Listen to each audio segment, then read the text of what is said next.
আপনি আপনার জীবনে যাকে বেশি গুরুত্ব দিবেন সে আপনাকে ফেলে রেখে চলে যাবে।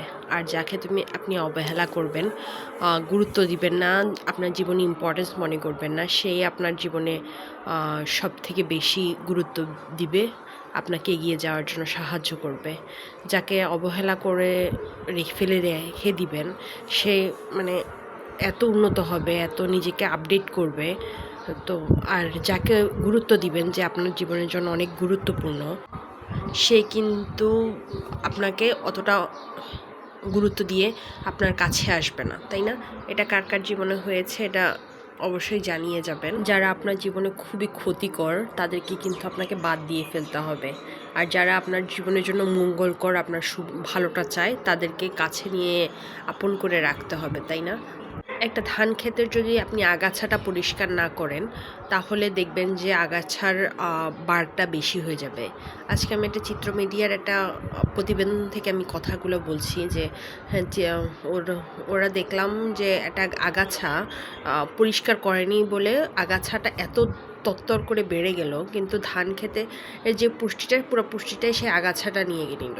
তো সে কিন্তু ধানের কোনো উন্নতি হলো না।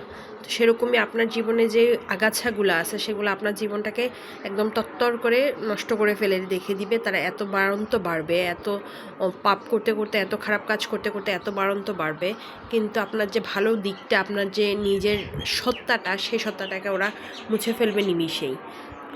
তো আগাছাটা আমাদের জীবন থেকে মুছে ফেলাই ভালো। সেরকমই আগাছার মতো আমাদের জীবনে, প্রত্যেকটা মানুষের জীবনেই কিছু না কিছু আগাছার মতো মানুষ আছে, তাই না? তাদেরকে যদি আপনি জীবন থেকে না সরান তাহলে সেই ধান ক্ষেতের মতোই হবে, আগাছাগুলো অনেক বড় হয়ে যাবে, আপনাকে একদম ধ্বংস করে রেখে দিয়ে যাবে, আপনার জীবন থেকে পুষ্টিটা কেড়ে নিয়ে চলে যাবে। এদের জন্য কিন্তু আলাদা কোনো যত্নের প্রয়োজন হয় না। এরা যখন বাড়বে এরা অটোমেটিক্যালি বাড়বে। মানে খারাপ মানুষের জন্য কিংবা খারাপ জিনিসের জন্য আলাদা বেশি থাকে, তাই না? কিন্তু ভালো জিনিসগুলোর জন্য অত বেশি পজিটিভ সাইড আমরা সহজে পাই না, যেই তুলনায় আমরা খারাপ জিনিসের ওপর পেয়ে থাকি। আপনার জীবনে যে আগাছা নামক যে শত্রুটা আছে সে কিন্তু আপনার কাছে আপনাকে ধানের যেরকম ক্ষতি হয়েছে আপনারও সে সেম এভাবেই ক্ষতি করে চলে যাবে। কিন্তু আপনাকে উন্নত হতে দিবে না, আপনাকে সমাজের বুকে বড় হয়ে দাঁড়াতে দিবে না।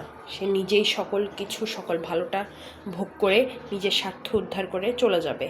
তো এরকম আগাছা জীবনে রাখা আর খেতে রাখা একই কথা। সেই ধানের যেরকম ক্ষতি হয়েছে আপনার জীবনের সেম একই রকম ক্ষতি হবে। নিজের জীবনে ক্ষতি রোধে কাজ করুন।